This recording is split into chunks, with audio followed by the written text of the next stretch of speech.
तो खुलासे के खेल में ऐसा लगता है अरविंद केजरीवाल खुद ही फंस गए हैं, क्योंकि सवाल ईमानदारी पर था और जवाब वो ईवीएम पर दे रहे हैं। सदन का विशेष सत्र बुलाया, लेकिन उन पर जो सवाल उठे थे उनका जवाब देने की बजाय वो जवाब दे रहे हैं ईवीएम पर, खुलासा कर रहे हैं ईवीएम पर, हंगामा मचा है ईवीएम पर।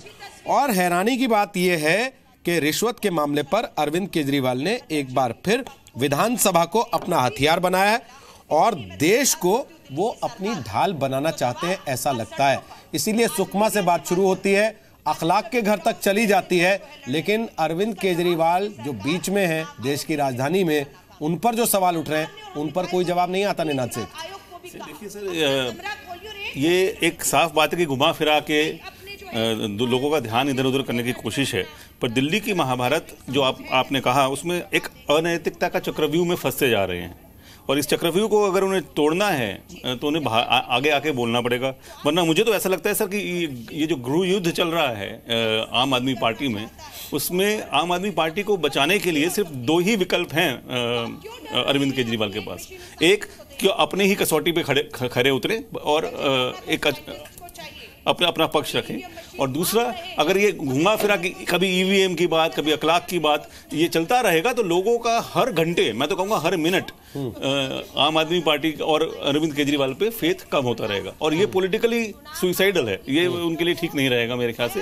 तो जितनी जल्दी अरविंद केजरीवाल असली मुद्दे पे आते हैं वो उनके लिए ठीक रहेगा। जो भी उन्हें एडवाइस कर रहा है मेरे ख्याल से गलत एडवाइस कर रहा है। आलोक शर्मा जी हमारे साथ आ गए, कांग्रेस के नेता हैं। आलोक शर्मा, मुझे सुन पा रहे हैं अगर आप? तो मेरा सवाल आपसे ये है, आम आदमी पार्टी अगर आज ये बात कह रही है विधानसभा का विशेष सत्र बुला के कि ईवीएम गड़बड़ है, तो कांग्रेस पार्टी उसके साथ है? ईवीएम में गड़बड़ी मानती है कांग्रेस पार्टी? देखिए, मैं समझता हूं कि ये विषय अपने आप में एक डिस्कशन का विषय हो सकता है, लेकिन आज का विशेष सत्र बुलाकर अगर इस तरह से आप मेन टॉपिक से डेविएट करना चाहते हैं तो कांग्रेस पार्टी बिल्कुल भी आम आदमी पार्टी के साथ नहीं है।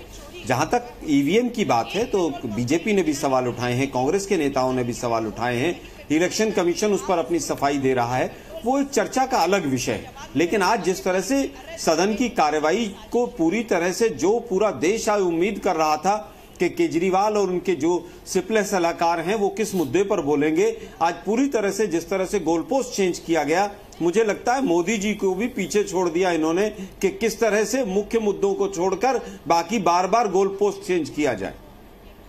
जफर इस्लाम, बोलिए। देखिए, ये तो बड़ा दुर्भाग्यपूर्ण है। पूरे देश की जनता, प्रदेश की जनता उस करप्शन में के चार्जेस को की सफाई सुनने की कोशिश कर रही थी, सफाई सुनना चाहती थी, लेकिन उन्होंने एजेंडा ही चेंज कर दिया। ऐसे में जो भी थोड़ा बहुत अगर भी क्रेडिबिलिटी बची होगी, थोड़ा बहुत, हम कह रहे हैं थोड़ा बहुत, पूरी क्रेडिबिलिटी खो चुके हैं वो प्रदेश की जनता के नज़रों में, वो भी आज उन्होंने ख़त्म करवा दिया।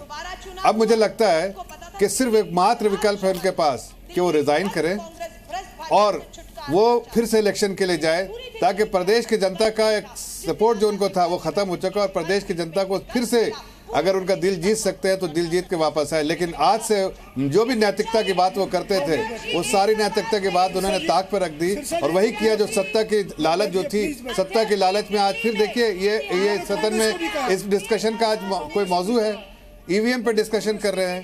ईवीएम पे तो हर दिन से चर्चा चल रही है, आज इसके लिए स्पेशल सदन बुलाने की क्या जरूरत थी? पूरी देश की जनता देख रही, पूरी दिल्ली की जनता आंख लगाए बैठी कि वो क्या सफाई देंगे, और ऐसे में वो ईवीएम पे डिस्कशन करना चाहते हैं, तो वो जो उनकी क्रेडिबिलिटी खत्म हो चुकी है उनको रिजाइन देना चाहिए बस।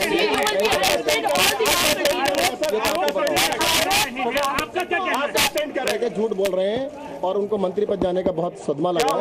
आप जाएंगे क्या उनके लेकिन वो ऐसा क्यों कर रहे हैं? आपके खिलाफ ही आरोप क्यों लगाया है? आपके खिलाफ लगा रहे, किसको छोड़ा उन्होंने? आप और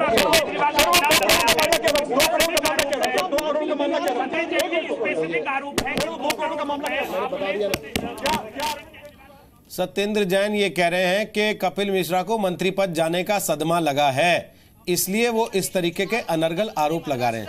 हमारा सवाल यह है कि केजरीवाल जवाब क्यों नहीं दे देते, एक बार सबको चुप क्यों नहीं करा देते? ईवीएम की आड़ क्यों ले रहे हैं अरविंद केजरीवाल? निनाद सेठ, क्या ईवीएम वाकई हैक हो सकती है? इस बात को लेकर इससे पहले इस देश में बहस नहीं हुई? इस बात को लेकर इससे पहले कोई जांच नहीं हुई? इस बात को लेकर चुनाव आयोग ने कभी कोई सफाई नहीं दी? सर, चुनाव आयोग ने अपनी सफाई दी थी। उन्होंने ये भी बोला था आइए हैक करके दिखाइए, कोई नहीं आया। और आप ये याद रखें कि जब चुनाव हारे अभी दिल्ली में तो इन्हीं की खुद की पार्टी के लोगों ने कहा था कि हम ईवीएम को छोड़ें, हमारी हार के क्या और कारण हैं उनके ऊपर हम कॉन्सेंट्रेट करें। मुझे लगता है कारणों में कपिल मिश्रा निकले थे कि पानी नहीं आया वार्डों में। मुझे लगता है कि ये जो ईवीएम का भूत उनके ऊपर सवाल है। सत्येंद्र जैन को सुनवा दें, फिर आप बात करेंगे। देखिएगा, कल मैंने बता दिया था 5 तारीख शुक्रवार को मैं मुख्यमंत्री और कपिल मिश्रा जी मंत्री पद जाने की वजह से लगता है, उन्होंने खुद भी कहा है कि वो शायद हिल गए हैं, उसकी वजह से उल जलूल आरोप लगा। एविडेंस है सर, वो कह रहे हैं एविडेंस है उनके पास, फुल प्रूफ एविडेंस है। टाइम तो बता नहीं रहे। आपका स्टैंड क्या रहेगा? आपका स्टैंड क्या रहेगा सर? आपका स्टैंड क्या रहेगा सर? आपका स्टैंड क्या रहेगा? झूठ बोल रहे हैं और उनको मंत्री पद जाने का बहुत सदमा क्या लगा। उनके खिलाफ आप जाएंगे? क्या उनके खिलाफ जांच के लिए जाएंगे? तैयार है? आपके खिलाफ यही आरोप क्यों लगाया है? आपके खिलाफ लगा रहे, किसको छोड़ा उन्होंने? सर, आप और सर, वो 2 करोड़ का मामला क्या था? 2 करोड़ का मामला क्या था? 2 करोड़ का मामला क्या था? आरोप है सर, वो 2 करोड़ का मामला क्या था? क्या अरविंद केजरीवाल को आपने 2 करोड़ दिए? सर, अरविंद केजरीवाल को 2 करोड़ दिए आपने? दोबारा बता दूंगा। ऐसा है, फ्राइडे 5 मई को मैं मुख्यमंत्री अरविंद केजरीवाल जी के घर पर गया ही नहीं, और इस तरह की बेहुदा आरोप लगाने का जवाब देने लायक भी नहीं है। जीवन के अंदर कोई गलत काम नहीं किया। अगर उसे आरोप लगाना ही था, मेरे ऊपर तो वैसे ही 10-20 आरोप चला रखे हैं, एक और चला देते। अरे मुख्यमंत्री का नाम ले दिया। सर, 2 करोड़ की बात होती है। 2 करोड़ की बात है।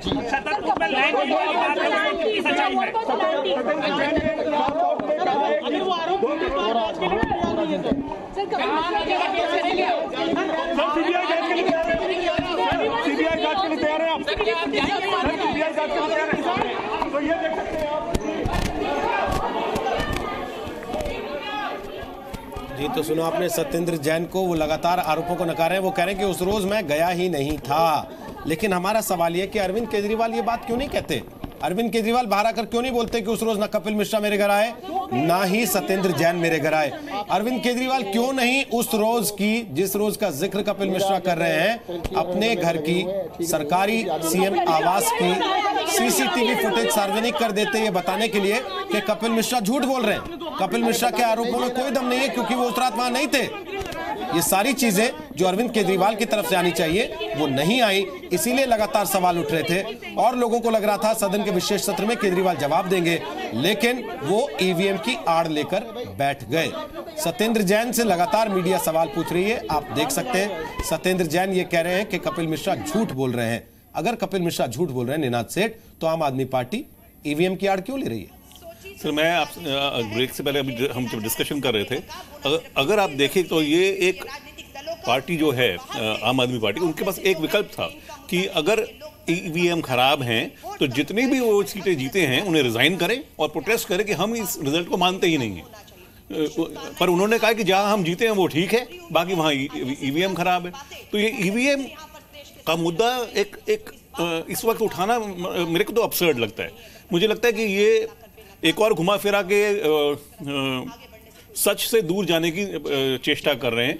इस वक्त सिर्फ एक विकल्प है, आप बाहर आइए, प्रश्नों का जवाब दीजिए और लोगों को ये बताइए कि मैंने कुछ गलत नहीं किया। ये ना करना, बार बार मैं कह रहा हूं कि उनके लिए बहुत महंगा पड़ेगा, चुप्पी बहुत महंगी पड़ेगी इस पार्टी के लिए। हम एक छोटा सा ब्रेक लेके वापस आते हैं।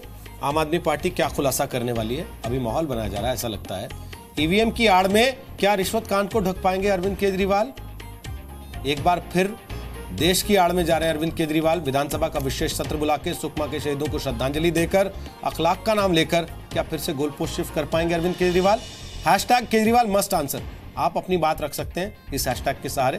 तो एक बार फिर आपको बता दें, दिल्ली विधानसभा का विशेष सत्र बुलाया गया। आज माना जा रहा था कि रिश्वत कांड पर अरविंद केजरीवाल सफाई देंगे, लेकिन उन्होंने ईवीएम की आड़ ले ली।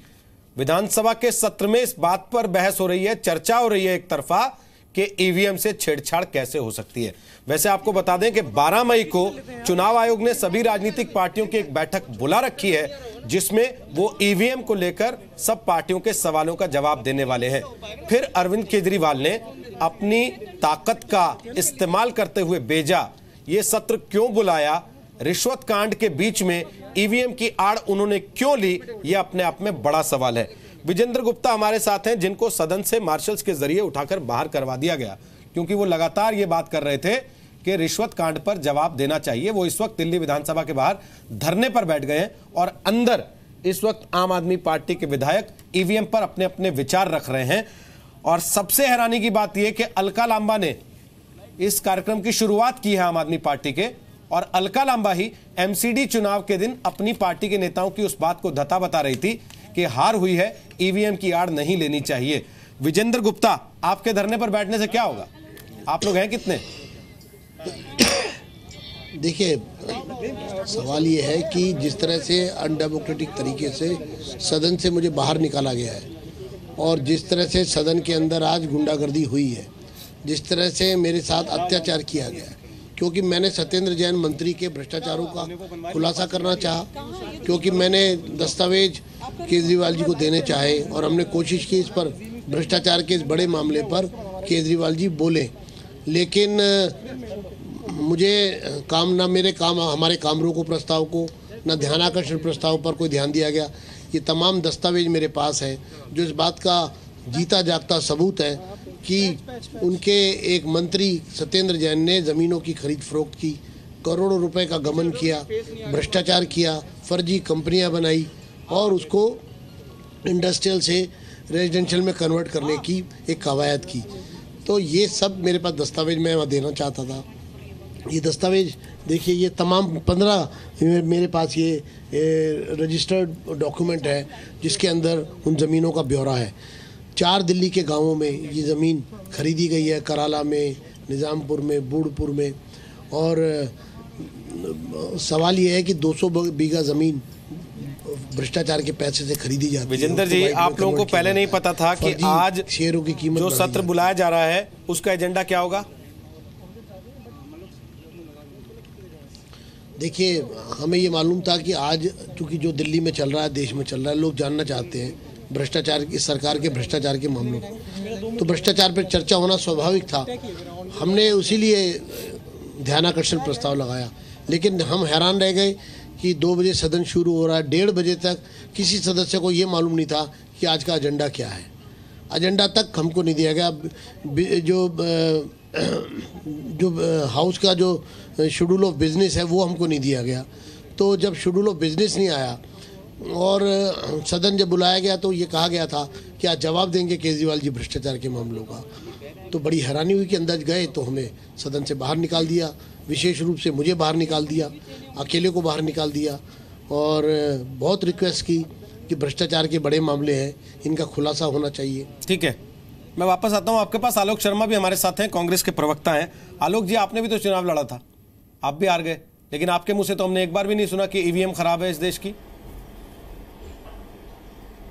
देखिए, लोकतंत्र में चुनाव हार और जीत अपने आप में एक अलग चीज है और लोकतंत्र में विभिन्न मुद्दों पर चर्चा भी होनी चाहिए, ये भी एक अलग बात है। किसी चीज के ऊपर पूर्ण विराम नहीं लगाना चाहिए। जैसे मीनाक्षी जी ने कहा अभी के इलेक्शन कमीशन ने चैलेंज किया था कि आइए और हैक करके दिखाइए, अभी तक इलेक्शन कमीशन ने कभी नहीं कहा है। इलेक्शन कमीशन ने 12 तारीख की चर्चा की डेट रखी है। इलेक्शन कमीशन ने कभी पार्टियों को बुलाकर ईवीएम सामने नहीं रखी कि इसको हैक करके दिखाइए।